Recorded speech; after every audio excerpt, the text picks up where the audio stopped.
a day dedicated to remembering Frazier Park's history and celebrating its growth. I'm Avery Elwood, your neighborhood reporter in Frazier Park. Locals gather for the 100th birthday of Frazier Park and surrounding communities.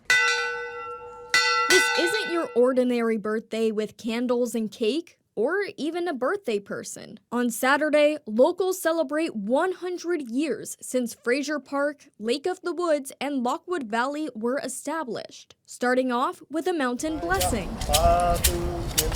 bringing in a petting zoo, and reflecting on the mountain's history. The city of Glendale bought this property for second homes for their community. Then it just became open to Bakersfield complained that why aren't you allowing us in there? And that's how we now have a lot of residents of Bakersfield too. Bonnie Ketterall Kane, one of the founders and a curator at the Ridge Route Communities Museum in Frazier Park, shares the upbringing of the mountains. These are some of the earliest pictures of our first buildings in this community, and the first pond, and the first roads that were carved. And while over time, some of the mountain's landmarks have faced some wear and tear, the community has given back to Frazier Park. Chris Parlier, the District 2 supervisor of Kern County, shares that he's worked alongside others to start repairing the park, especially ahead of the birthday celebration. General Services, the Parks Department with the county, my team, volunteers, we were out here last Saturday painting and sprucing and getting the park ready.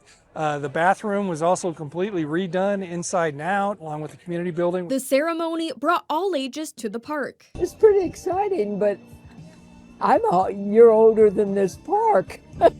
Including Mary Blanchard, who has lived in the mountains since 1948. She recalls when her and her husband had first moved in. We just had been to a boat race in Bakersfield, and a cousin of my husband's lived across the street. We stopped to see her, and my husband said, "This is where we want to live." We came back the next week and bought a house. And 100 years later, the community continues to build on the old and the new. The Mountains are already planning their next event with a movie in the park on July 12th. In Frazier Park, I'm Avery Elwood, your neighborhood reporter.